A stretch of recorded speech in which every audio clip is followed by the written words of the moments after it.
예수님께서는 비유로 하나님 나라의 복음을 가르치셨습니다. 이 비유는 듣기에는 쉽습니다. 그렇지만 예수님의 가르치심이 없이는 바르게 해석할 수가 없는 것이 비유입니다. 그래서 비유는 쉬운 말, 친숙한 소재로 가르치는 것 같지만 오히려 이 비유로 가르치심으로 인해서 나누는 결과를 가져와요.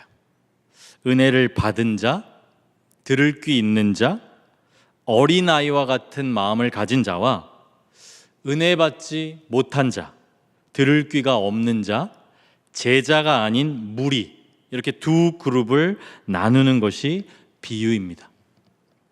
오늘의 비유 마지막에서도 예수님께서는 귀 있는 자는 들으라 이렇게 말씀하시고, 바로 그 다음 절 10절에서는 제자들이 예수님께 나옵니다. 그리고 예수님은 그 비유의 해설을 직접 제자들에게 해주세요. 그래서 비유 그리고 복음은 쉬운 것 같지만 비밀이에요. 제자들과 같이 은혜 받은 자만이, 예수님께로 나오는 자만이 이 복음을 듣고 깨닫습니다. 아마 여기 계신 모든 분들은 제 생각에는 이 은혜를 받으신 분들이라고 생각합니다. 그러나 마찬가지로 그 복음을 믿는 우리들도 계속해서 말씀을 듣고 말씀을 깨닫기 위해서는 계속해서 그리스도께 나아가야 합니다. 지금은 그리스도께서 우리 앞에 육체로 계시지 않지만 성령을 보내셔서 함께 하세요. 우리가 말씀을 듣고 깨닫기 위해서는 바로 이 그리스도의 영인 성령의 조명하심이 필요합니다. 오늘도 이 비유의 말씀을 듣고 깨닫고 적용케 하시는 성령의 조명하심의 역사가 우리들 모두에게 있기를 축복합니다. 오늘 4가지 땅에 떨어진 씨 비유를 통해서 크게 3가지를 말씀드리려고 합니다. 첫째, 씨 뿌리는 자들에게 주시는 위로. 그리고 둘째, 밭으로서의 우리들에게 주시는 교훈. 그리고 셋째는 땅을 기경하는 복음의 능력입니다. 이렇게 3가지를 살펴보려고 해요. 예수님의 비유는 여러 각도에서 적용될 수가 있습니다. 이 비유의 1차 청중인 제자들을 생각해 보면 그들은 이 비유에서 씨를 뿌리는 자들임과 동시에 씨를 받는 밭이기도 합니다. 그렇죠? 씨 뿌리는 자로서 가장 먼저 천국 복음을 뿌리신 분은 예수님이시지만 예수님의 뒤를 이어서 그 복음의 씨를 뿌리게 되는 자들은 제자들이기 때문에 제자들은 씨 뿌리는 자도 되고요, 또한 씨를 뿌리는 자가 되기 전에 예수님께 말씀을 받고 말씀을 깨달아야 하는 자들이기 때문에 또한 밭이기도 합니다. 씨가 뿌려진 밭이기도 한 것이죠. 그래서 이 적용은 우리들에게도 가능한 거죠. 우리들도 제자들처럼 복음의 씨를 뿌리는 자들임과 동시에 말씀의 씨를 받는 자들입니다. 먼저 첫째로 비유를 통해 이제 씨 뿌리는 자들에게 주시는 위로, 어떤 위로가 있는지 한번 살펴보겠습니다. 먼저 우리는 이 비유를 통해서 복음의 씨앗이 잘 심기는 것, 그게 결코 쉬운 일이나 당연한 것이 아니라는 것을 우리가 다시 한번 확인하게 됩니다. 지금 4가지 땅에 뿌려집니다, 씨들이. 근데 결실하는 것은 오직 좋은 땅에 떨어진 씨예요. 확률은 4분의 1이에요. 동일한 복음의 말씀이 뿌려지지만 그 중에 4분의 1만 열매를 맺는 것이에요.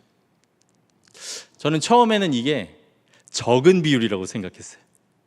근데 말씀을 전하다 보니까 4분의 1이면 많은 열매구나, 이런 생각을 점점 하게 됩니다. 어쨌든 지금 이 비유에서도 4분의 1이에요. 다가 아니라는 거죠. 나아가 마태복음에서 마태는 이 마가와 누가와는 달리 허비되는 씨앗들이 많은 것으로 실제로 묘사하고 있어요.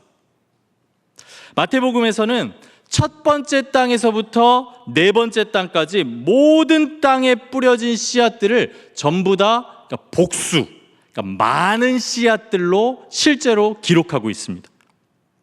그래서 알라, 그 헬라어 원어인데요. 전부 다 어떤 씨들은이에요.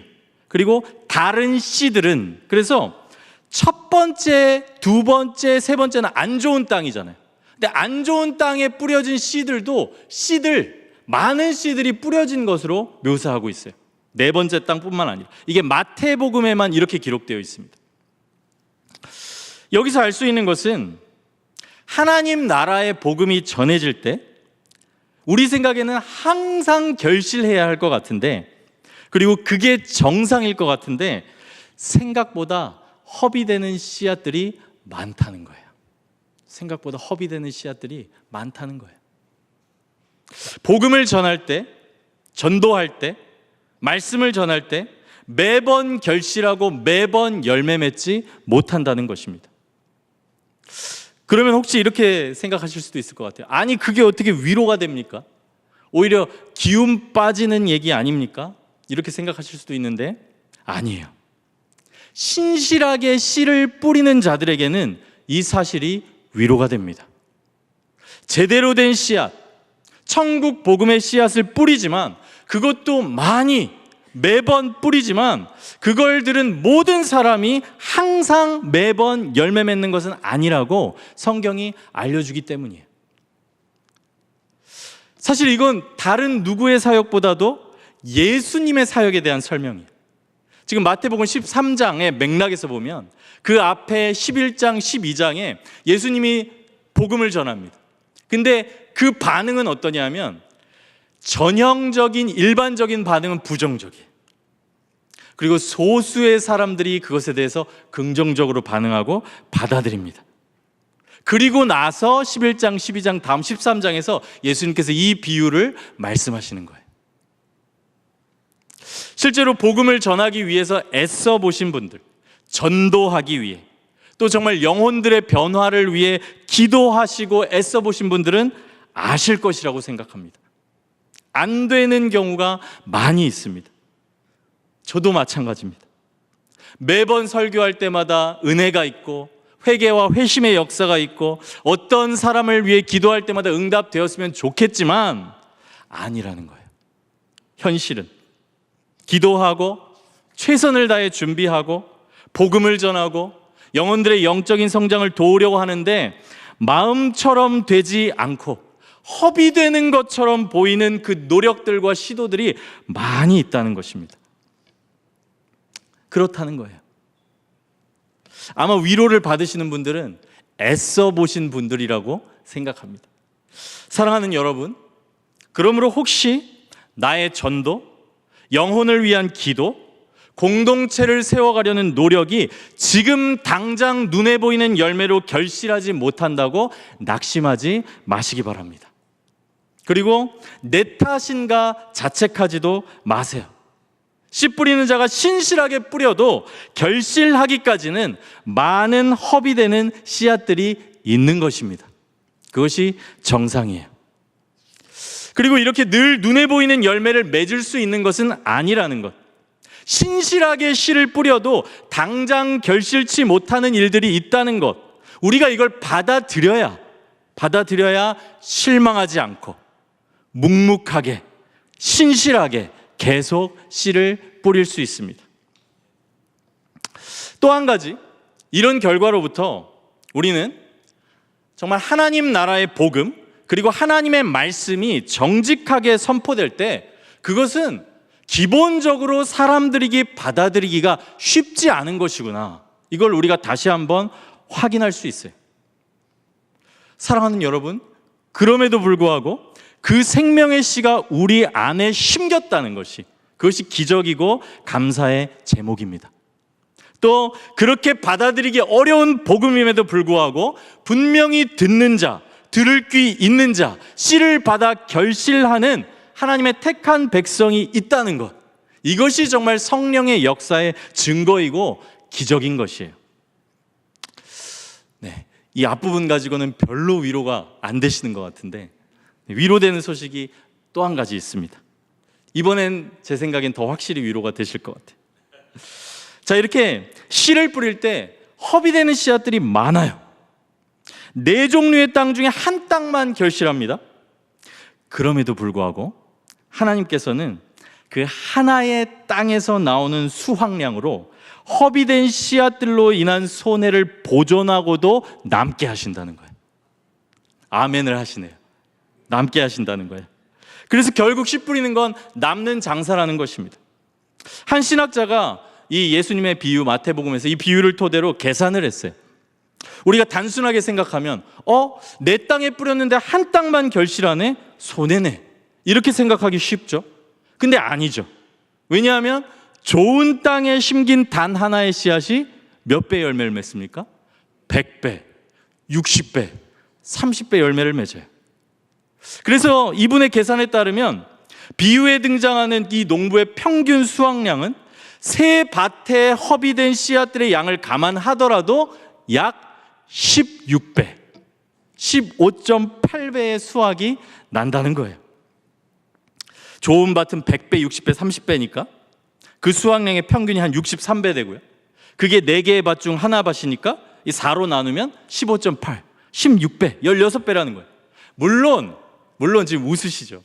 이 비유를 주신 목적 자체가 뭐 이렇게 정확하게 계산하라고 주신 것은 아니겠죠. 그러나 확실히 알 수 있는 것은 무엇입니까? 4분의 1밖에 열매를 못 맺네? 허비되는 씨앗들이 왜 이렇게 많아? 이게 아니고 예수님의 말씀하신 바에 따르면 오히려 뿌려진 씨에 비해서 그 열매는 훨씬 그것을 상회하도록, 손해를 보전하고 남도록 하나님 나라의 복음이 그렇게 역사하도록 하나님이 디자인해 놓으셨다는 것입니다. 이것이 소망이 되는 것이죠. 그래서 우리는 복음을 전한다는 것, 한 영혼이 거듭나고 변화되는 것, 쉽지 않고 허비되는 씨앗들이 있는 것이 당연하구나, 그것이 복음을 전할 때 있는 일이구나, 여기서 한번 위로를 받고, 또 그럼에도 불구하고 허비되는 것 같지만 하나님께서 열매 맺게 하시는 한 영혼이라도 있으면 하나님께서는 그 한 영혼을 통해서 100배, 60배, 30배 그러한 열매를 맺으신다는 것이에요. 이것이 위로입니다. 그러므로 우리는 계속해서 씨를 뿌려야 하고 뿌릴 수 있는 것이에요. 우리가 잘 아는 말씀이죠. 시편 126편 6절 말씀입니다. 울며 씨를 뿌리러 나가는 자는 반드시 기쁨으로 그 곡식단을 가지고 돌아오리로다. 아멘. 우리들이 뿌린 눈물과 씨앗에 대해서 하나님께서는 풍성한 열매를 주실 줄로 믿습니다. 아멘. 이제 두 번째로 이번에는 밭으로서의 우리들에게 주시는 교훈입니다. 이 부분은 사실 예수님께서 해설해 놓으신 걸 우리가 그대로 받으면 됩니다. 그래서 그 중에서 인상 깊게 기억해야 할 부분들만 간단하게 짚고 넘어가도록 하겠습니다. 먼저 첫째로 어떤 씨는 길가에 떨어져요. 길가라는 건 무엇입니까? 사람이 오가면서 아주 딱딱해진 땅이에요. 이 딱딱한 땅에는 도저히 씨앗이 심길 수가 없습니다. 어떤 사람의 마음이 길가라는 건 전혀 복음을 받아들일 마음이 아닌 것이에요. 심길 수가 없어요. 근데 한편으로 길가라는 것은, 그 길가가 의미하는 건 복음을 듣기는 했다는 것입니다. 복음을 듣는 자리에, 말씀을 듣는 자리에 있었다는 것이에요. 이게 우리가 경계해야 할 부분입니다. 그리고 주의를 기울여야 될 부분이에요. 말씀을 듣는 자리에는 있을 수 있으나, 복음을 듣는 자리에는 있을 수 있으나, 그저 귀로만 듣거나 아니면 아예 집중하지 않거나 전혀 마음에 심어서 정말 열매 맺을 생각을 하지 않고 그 자리에만 앉아 있다면 이것은 길가예요. 그리고 이런 경우에 예수님께서 이렇게 말씀하십니다. 악한 자가 와서 그 마음에 뿌려진 것을 빼앗나니. 이걸 보면요, 우리가 하나님의 말씀을 듣지 않을 때 마귀가 그것을 그냥 가만 내버려 두지 않는다는 것을 알 수 있어요. 바로 채가는 것이에요. 그리고 또 한 가지, 그렇기 때문에 하나님의 말씀을 듣지 못하는 마음 상태라는 것은 단순히 육체적이거나 심리적이거나 피곤한 것이 아니라 영적인 문제라는 것이에요. 마귀가 개입되어 있어요, 그 일에. 그래서 매주 우리 청년들이 이 말씀을 드려야 되는데, 매주 말씀 시간에 졸게 된다, 집중이 안 된다, 헛생각이 많이 든다, 말씀이 전혀 심기지가 않고 내 삶에 영향을 못 준다, 만약에 그렇다면 이것은 영적인 문제라는 것을, 그냥 단순히 몸이 피곤한 게 아니고 내 마음의 문제가 아니고 영적인 문제라는 것을 우리가 기억해야 합니다. 나아가 그런 문제가 단지 한 주가 아니라 2주, 3주, 한 달 그 이상 지속된다면 이것은 100% 영적인 문제예요. 그냥 두시면 안 됩니다. 지금 마음밭이 길가인 것이고 마귀가 말씀을 채가고 있는 상태인 것이에요. 둘째로 돌밭입니다. 우리가 돌밭이라고 하면 자갈밭을 떠올리기 쉬워요. 그렇죠? 돌밭이라고 하면 흔히 그 머릿속에 그려지는 그림은 밭이 있는데 이렇게 막 자갈돌이 많은 그런 돌밭이 그려지지 않습니까? 근데 여기서 돌밭은 그런 돌들이 많은 어떤 자갈돌이 깔린 밭이 아니라 지표면에 흙이 얇게 덮여 있고 그 얇은 흙 아래 두터운 안반이 있는 그런 지형을 말하는 거예요. 돌밭. 자, 이런 곳에 이제 씨앗이 심기면 어떻게 되겠어요? 일단 표면에는 흙이 있기는 합니다. 그래서 길가와는 달리 심겨요. 그리고 이 돌밭은 이 흙층이 얇기 때문에 싹이 빨리 날까요? 천천히 날까요? 빨리 나요. 싹이 금방 튀어오르는 거예요. 그래서 금방 싹이 났네? 이렇게 기뻐할 수 있어요. 근데 포인트는 이거예요. 돌밭에는 얇은 흙층 밑에 두터운 안반이 있어요. 그러므로 뿌리를 내리지를 못한다는 거예요. 그리고 결과는 이렇습니다. 본문 20절, 21절 함께 읽습니다. 시작.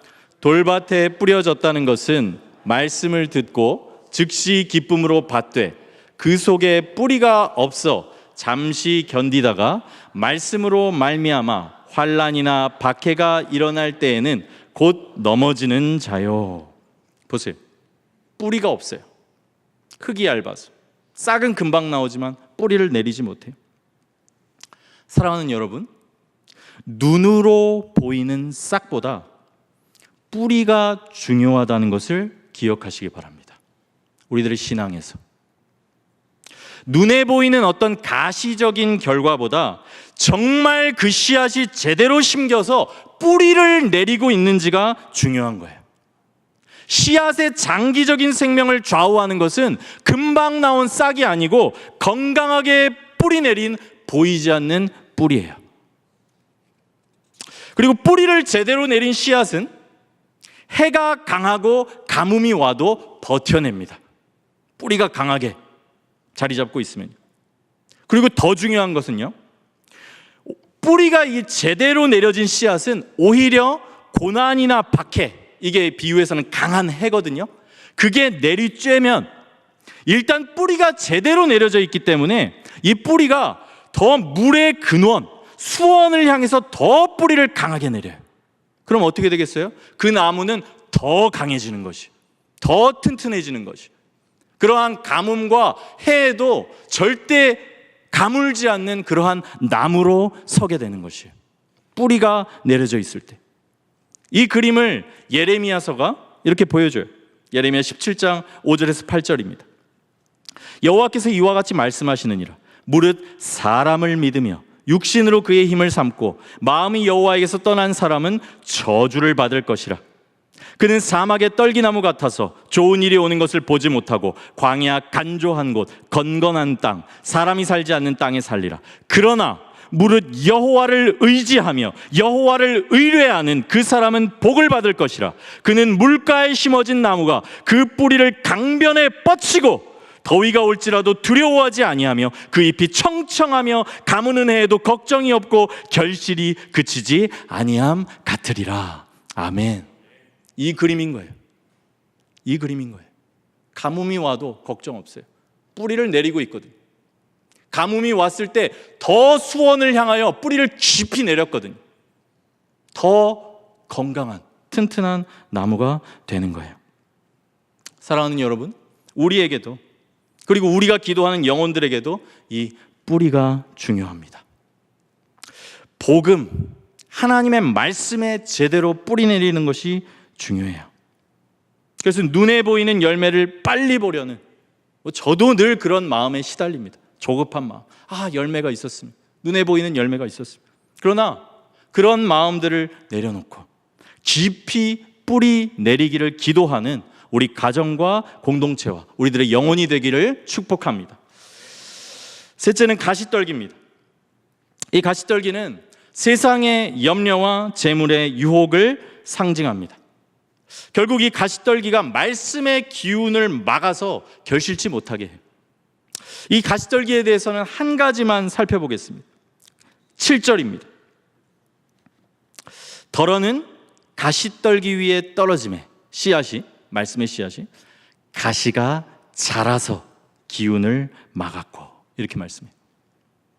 그러니까 가시가 자란다는 부분이에요. 가시가 자란다. 이것이 우리가 기억해야 할 부분이에요. 우리 안에 말씀이 심기면요, 신기하게 그 말씀은 자랍니다. 복음은 생명이에요. 신기해요. 감추려고 해도 감춰지지 않아요. 거듭난 생명은 정말 자연스럽게 제대로 된 영의 양식만 주면 점점점 자랍니다. 생명이에요. 성장이에요. 그러나 또 한 가지 우리가 반드시 기억해야 할 것은 무엇이냐면, 우리 마음의 근심, 염려, 세상 자랑, 세상 사랑, 이런 가시떨기는, 그 가시떨기들도 우리 안에서 자란다는 거예요. 자란다는 거예요. 가만 놔두면 그 가시떨기가 그냥 말라 죽는 게 아니라 자란다는 거예요. 자라서 덮는다는 거예요. 말씀의 씨를, 말씀의 기운을. 그리고 결국에는 그 말씀의 기운을 막아서 말씀이 결실치 못하게 한다는 것입니다. 자, 이제 네 번째 땅은 잘 아시는 것처럼 좋은 땅이에요. 덜어는 좋은 땅에 떨어짐에 어떤 것은 100배, 어떤 것은 60배, 어떤 것은 30배의 결실을 하였느니라. 우리들 모두가 이 좋은 땅이고 싶죠. 저도 그렇습니다. 그러나 사실 우리 마음이 그렇지 않다는 것을 우리가 잘 압니다. 누가 길 까고, 누구는 돌받치고, 누구는 가시떨기고 말할 필요가 없어요. 전부 제 모습이고 전부 우리 모습이에요. 우리 마음은 때로 말씀이 도저히 심길 수 없는 딱딱한 길가예요. 때로는 말씀을 받을 때 기쁘고 심지어 눈물을 흘리기도 하지만, 그래서 은혜 받았습니다 이렇게 얘기하지만, 정작 정말 그 말씀 때문에 어려움이 오면 금방 어떤 예수님과 했던 약속을 저버리는 것이 참 우리들의 모습이에요. 돌밭이죠. 우리는 세상 염려와 유혹이 우리 안에 가득 찬 가시떨기예요. 죄로 물든 우리 마음은 좋은 땅이기보다는 길가요, 돌밭이요, 가시떨기, 좋지 않은 땅들입니다. 그리고 이런 마음밭의 상태가 그냥 지속된다면 우리에게는 소망이 없어요. 그리고 우리에게는 우리 힘으로 밭을 갈아서 내 힘으로 내 마음을 좋은 땅으로 만들 그 능력도 없습니다. 그러나 사랑하는 여러분, 그래서 복음이 복음입니다. 우리가 믿는 이 복음에는 땅 자체를 기경하는 능력이 있는 것을 여러분 믿으시기 바랍니다. 길가를 부드러운 흙으로 바꾸고, 흙 밑에 숨겨진 단단한 그 안반을 부수어내고, 가시떨기를 태우고 뿌리채 뽑아내는 능력이 복음에 있습니다. 근데 무엇으로 그렇게 합니까? 복음이 무엇으로 우리의 마음을 좋은 땅으로 변화시킵니까? 신비하게도 약해 보이는 그리스도의 사랑으로 그렇게 합니다. 그리스도의 사랑이 우리의 마음 밭을 기경해 냅니다. 열매 맺는 땅으로 만들어내요. 성경에서 그 가장 대표적인 예가 저는 베드로인 것 같습니다. 베드로는 정확하게 돌밭이었어요. 반석이 아니라 돌밭이었어요. 그는 말씀을 즉시 기쁨으로 받았습니다. 모든 걸 버리고 예수님을 열정적으로 따랐어요. 마치 돌밭에서 싹이 금방 돋아난 것과도 같았습니다. 그러나 어려움과 박해가 찾아오자 그는 예수님을 배반해요. 예수님을 3번이나 부인하고 저주합니다. 예수님이 이걸 모르셨을까요? 베드로의 마음 중심을 모르셨을까요? 모르고 수제자로 삼으셨을까요? 다 아셨을 거예요. 기도하며 베드로를 부르실 때부터 베드로 마음에 그 굳어진 딱딱한 안반이 있는 것을 예수님께서는 보셨을 것입니다. 그런데도 예수님께서는 끝까지 베드로를 품으세요. 자신을 배반할 걸 알면서도 그렇게 하세요. 그리고 배반 당하시고 십자가에 달려 돌아가십니다. 참 이때 베드로의 심정이 어땠을까요? 3번 부인하고 저주하고 예수님은 돌아가시고 제자들은 흩어지고 아주 비참했을 거예요. 그리고 아마도 예수님께서 몇 번을 말씀하셨던 이 비유가 생각나지 않았겠습니까? 생각났었을 것 같아요. 나는 반석이 아니라 돌밭이구나. 나는 결실하지 못하는 자구나. 나는 결국 가롯 유다와 같이 버려진 자구나. 이런 생각이 들지 않았겠습니까? 하지만 예수님께서는 부활하신 후에 이 베드로를 먼저 찾아오세요. 그리고 베드로가 예수님을 배신했던 그 숯불 앞에서 베드로와 함께 드시고 베드로를 먹이시고 또 베드로에게 물으세요. 네가 나를 사랑하느냐? 자신만만했던 베드로의 모습은 사라지고 주께서 아십니다. 이 사랑의 고백을 하게 하시고 그 베드로를 사명의 자리로 다시 부르세요. 과거를 묻지 않으시고 용서하시고 오히려 사명을 주십니다. 이 그리스도의 사랑, 변함없는 사랑과 용서가 베드로의 마음에 두터운 안반을 부수어냅니다. 그리고 그렇게 사랑으로 회복된 마음에 부활하신 그리스도께서 보내시는 성령이 임하자 정말 베드로는 30배, 60배, 100배의 열매를 맺는 좋은 땅이 됩니다. 이후에 그가 어떻게 사역을 했고 그것을 사도행전에서 봤어요. 또 어떤 죽음을 맞이했는지 우리가 알고 있습니다. 전승에 따르면 그는 십자가에 거꾸로 매달려 순교했다고 해요. 예수님께서 달리신 방식과 동일한 방식으로 내가 달릴 수 없다고.